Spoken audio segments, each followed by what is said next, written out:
Hey everyone, welcome to Video 2, The Basics. In this video, we are going to discuss the most important and basic topics in League of Legends. I'm going to assume you've already done the tutorials and are relatively familiar with the game in general and skip all the dry, boring talk about what turrets are and what the goal of the game is. In this video, we're going to discuss the importance of vision, common ward locations, map pressure, awareness, and common mistakes made by lower elo players that are keeping them trapped in elo hell.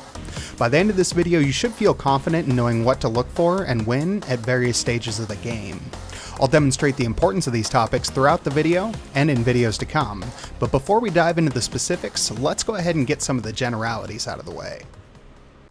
So the first thing we're going to talk about is vision importance. Someone once told me to imagine playing League of Legends with no fog of war.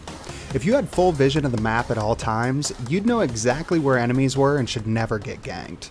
The first example I'd like to show you is this gank on Vel'Koz mid lane. I'd previously ganked him from bot side after doing my first clear in the red side jungle, forced him to burn his flash and knew that he'd warded that side.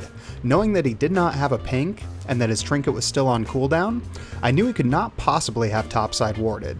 Using this to my advantage, I chose a safe location out of vision to leap from. Now you may be thinking, what could he have done? He'd used all the wards he had available and there's no possible way for him to have had vision. I'll talk more in depth about this in a later video on timing, however in this situation he chose to ward bot after I'd ganked from that side.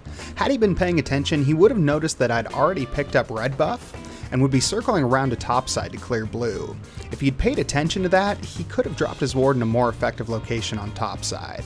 Instead, we end up with what would have otherwise been a pretty terrible gank, turning out to be another kill on our side, creating a solid farm and gold advantage for our mid laner.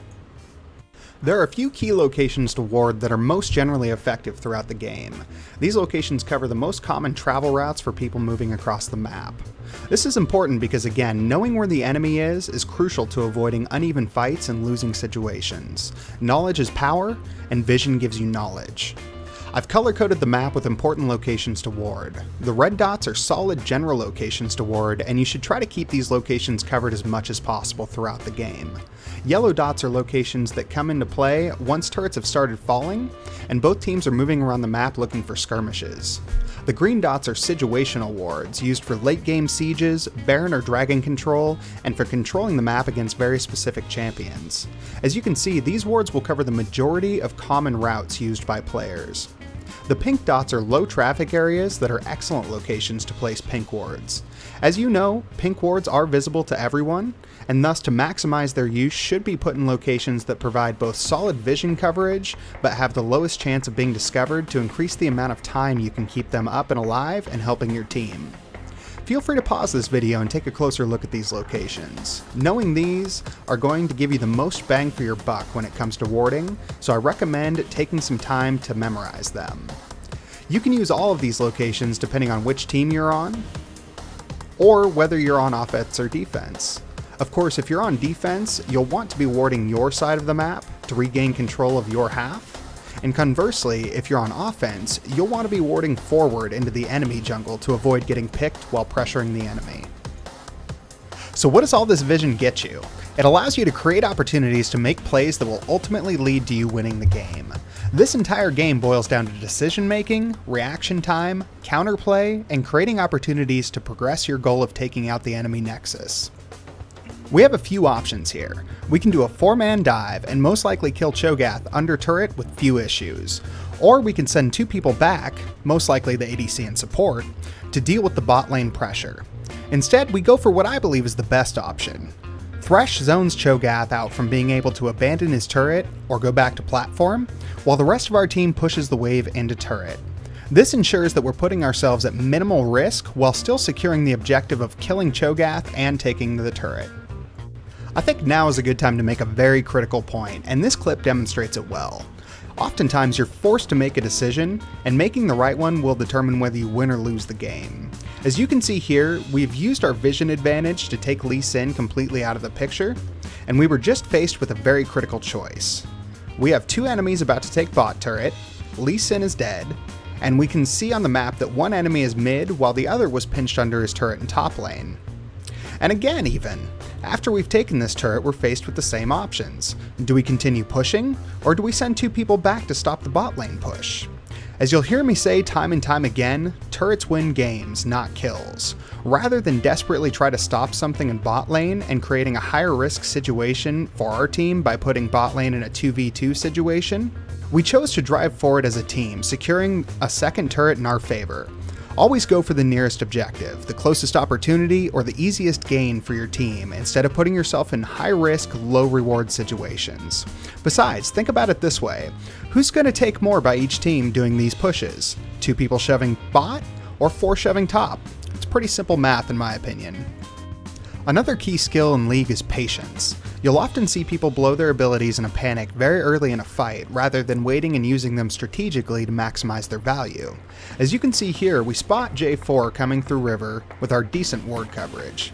At the same time, the enemy top laner begins his teleport in from top lane. Now I could have immediately tried to use Caitlyn's 90 caliber net ability to create distance between myself and the incoming enemies. I also could have immediately blown flash. Even here, as J4 lands his QE combo on me, it would have been a good opportunity to use flash to get to safety. And honestly, that is probably what I should have done looking back at the video.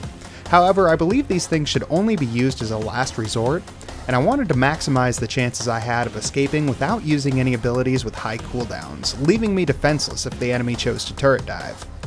Keeping as many tools in your bag as possible at all times will allow you to get out of very sticky situations when you absolutely need to. I knew Veigar still had a stun, Darius had his pull, Jinx had her chompers, and J4 had his knock-up combo. With so much hard CC available to lock me down, I didn't want to give up my only means of escaping death until it was my only option left. The last thing I wanted to bring up in this video is knowing when to run. In this fight, we see what we believe is a favorable opportunity to kill an enemy and steal a red buff late into the game. We quickly realize we're outnumbered and out of position as Kennen goes down quite early in the fight. Knowing our main source of damage is gone, our ADC is getting destroyed in the back, and we're scattered all over the place, I realize the fight is a lost cause. I use my ultimate to reposition myself in the fight, picking their ADC off momentarily to buy time for our team to escape, and putting me closer to safety.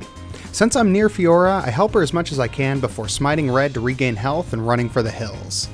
When you recognize a fight is bad, lopsided, or your team's at a disadvantage, do not continue to fight it. I cannot stress this enough. If you see an ally who's caught in an extremely one-sided situation where you cannot possibly help, then don't try to.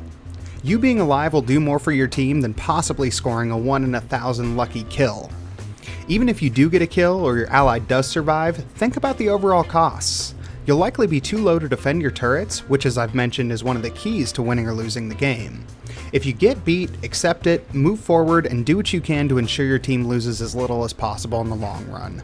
Circling back around to the previous topic of making appropriate decisions, you can see here the enemy team chose quite poorly. Instead of grouping as 4 and shoving mid inhibitor down, they split, sending 2 off to get Fiora and sending 2 after me. As you can see, while this did secure a 4th kill for their team, it also prevented them from taking any meaningful objectives or pushing the advantage they had with 4 of our team dead. I was able to hold the turret versus 2 enemies pushing mid, and by the time the remaining 2 enemies had any hope of pushing an objective, my team had already come back up. Remember, think of turrets before kills. A low HP enemy is nearly as good as a dead enemy because they lack the ability to defend the thing that matters most, their base. I want to thank you guys for watching, and if you did like the video, make sure to click that beautiful little thumbs up button down there and subscribe to get notified when my next video comes out. Have fun, and good luck on the Rift.